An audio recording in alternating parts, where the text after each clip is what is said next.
Hello, and welcome to Where Music Meets Science. My name is Scott Laird, and I'm a music instructor at the North Carolina School of Science and Math. In our last lesson, we learned about frequency and octave relationships. In this lesson, we will be focusing on the waves that are generated by a variety of instruments and their unique characteristics. In order to do this, let's begin by looking at a perfect wave. This diagram represents a sine wave. It is a perfect wave. Let's listen to it.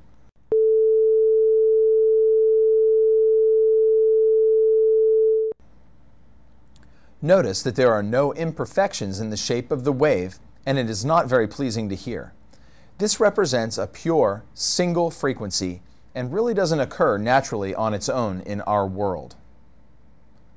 The sine wave was generated by a computer. It is the frequency 220 Hertz, which we discussed in the previous lesson. I have chosen this frequency to use today because it's in the middle of the musical range and many instruments can play this pitch. Let's review the parts of the wave. The high point of the wave represents the place that air molecules are compressed together. The low point in the wave represents the place where they are spaced apart. The y-axis is air pressure.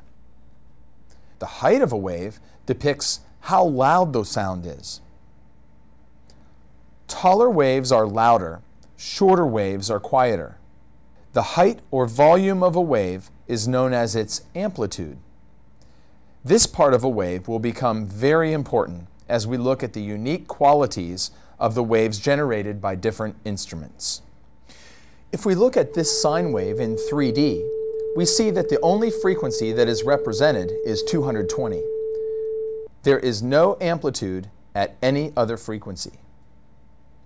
Now, let's look at the wave that is generated by a cello. Notice that the wave has many more angles and changes than the sine wave. We can see the big portion of the wave moving is at 220, but there are many other changes. What do these represent? Let's take a look at the cello's wave in 3D. Note that there is amplitude represented at a variety of numerical values on the graph. Can you see which frequencies seem to be present? Can you name a few? Is their amplitude the same as the amplitude at 220? Or are they larger or smaller? Note that we are still hearing the pitch A220, but there seem to be other frequencies represented. This is what we call a complex wave. A complex wave is a sound that is made up of many different sine waves coming together to form the unique sound of, in this case, a cello. Notice that there seems to be a frequency at 440, 660, and 880 Hertz. These numbers, which represent pitches, are very important, and they certainly relate to the pitch A220. Do we know anything about any of these frequencies already?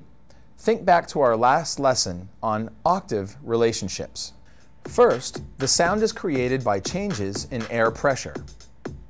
Second, these changes occur in a wave-like motion.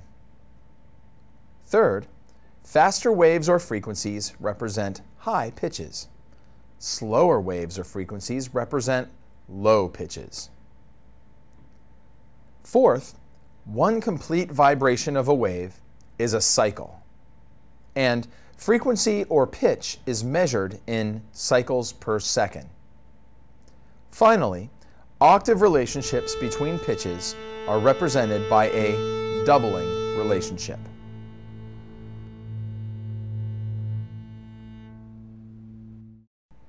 In Lesson 1, we learned that 440 Hertz and 880 Hertz are higher octaves of the pitch A. Octave relationships are represented by a doubling of any frequency. It is important to note that we don't actually perceive these other frequencies that we see in the graph of the cello's note. But these other frequencies and their amplitudes or relative volumes all work together to create the unique sound of every instrument. The frequency that we actually hear is called the fundamental. Note that it is the tallest frequency and the lowest frequency. These other frequencies that show up in a sound wave are known as harmonics. This unique sound of an instrument is also known as its timbre. So, the fundamental and the harmonics that an instrument makes all work together to create its unique sound, or timbre. Let's take a look at the waves of some other instruments and compare their harmonics. Here is the graphic representation of a trombone playing A220. Notice the shape of the wave. Again, the big part of the wave appears to be similar to the cello and the sine wave, but the smaller inconsistencies of the wave are quite different. Let's look at it in 3D. What other frequencies are represented in the 3D image of the trombone? Are they the same as the cello or different? Are the amplitudes of the other frequencies similar to those of the cello or different? Is the fundamental frequency about the same amplitude? Which of the harmonics appear to have higher amplitudes? Which of the harmonics appear to have lower amplitudes? Note the clear differences between the cello and trombone waves. All of these differences contribute to the unique sound of the two instruments, or their timbre. Now, let's look at the wave from another instrument. We can note again, as we look at the graph of the wave and compare it to a sine wave, it is clearly not a sine wave. This complex wave, again, is not the same as the cello or the trombone. Let's take a look at these in 3D.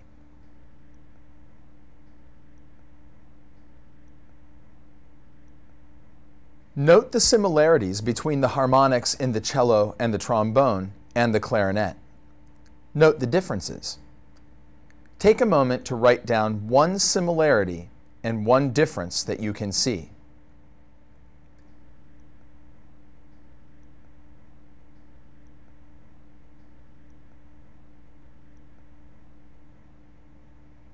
As you can see, each of these instruments has a unique set of harmonics that combine to form the timbre of that instrument. Even the human voice, in fact, every human voice, has its own set of unique harmonics that come together to form its timbre. Let's take a look at the waves of two different human voices and compare the harmonics.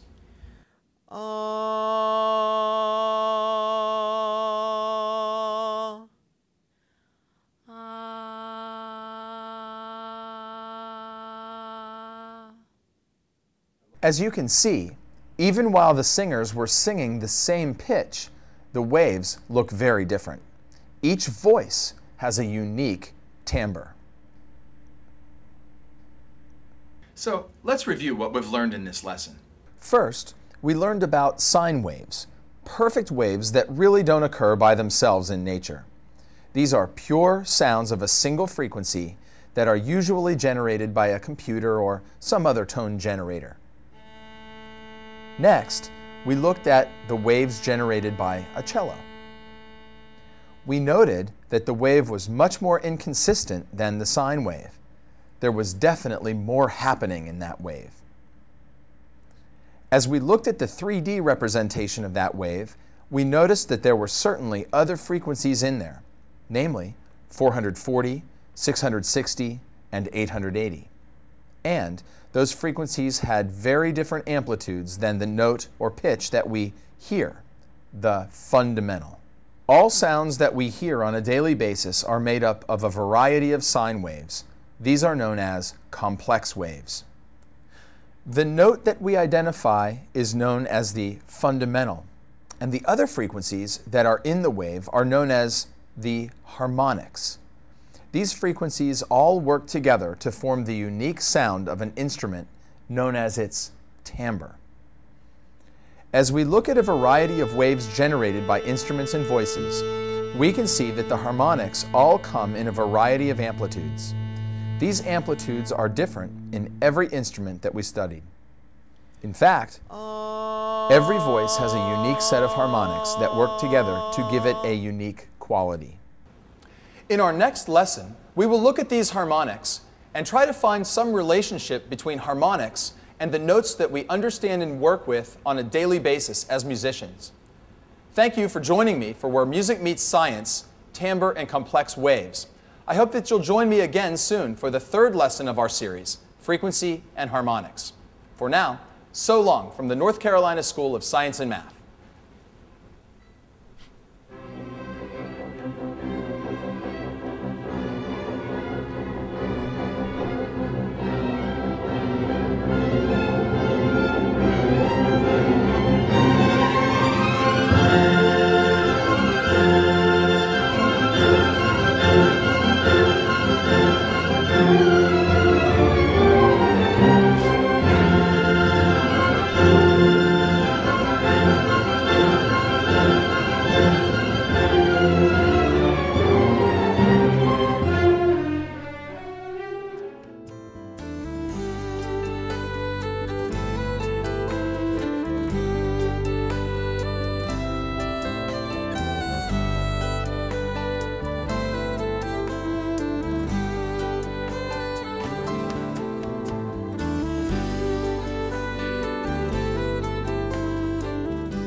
Bum bum bum para bara bum bum bum para bum bum bum para bara bum bum bum para bum bum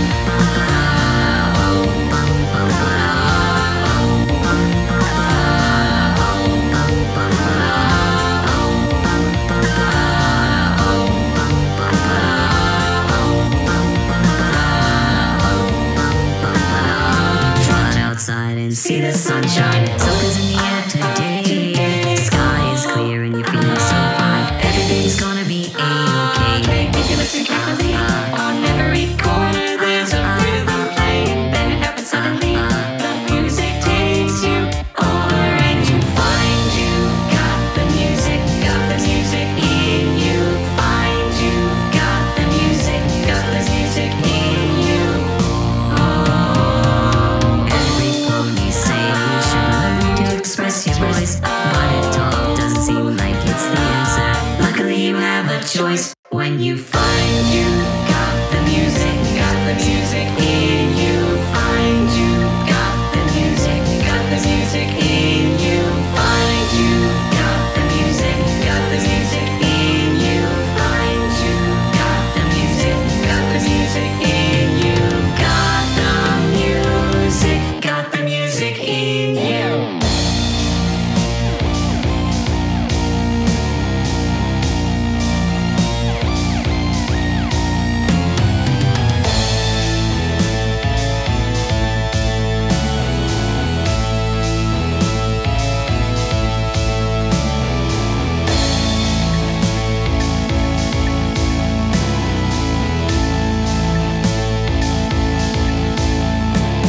There's music in the treetops, and there's music in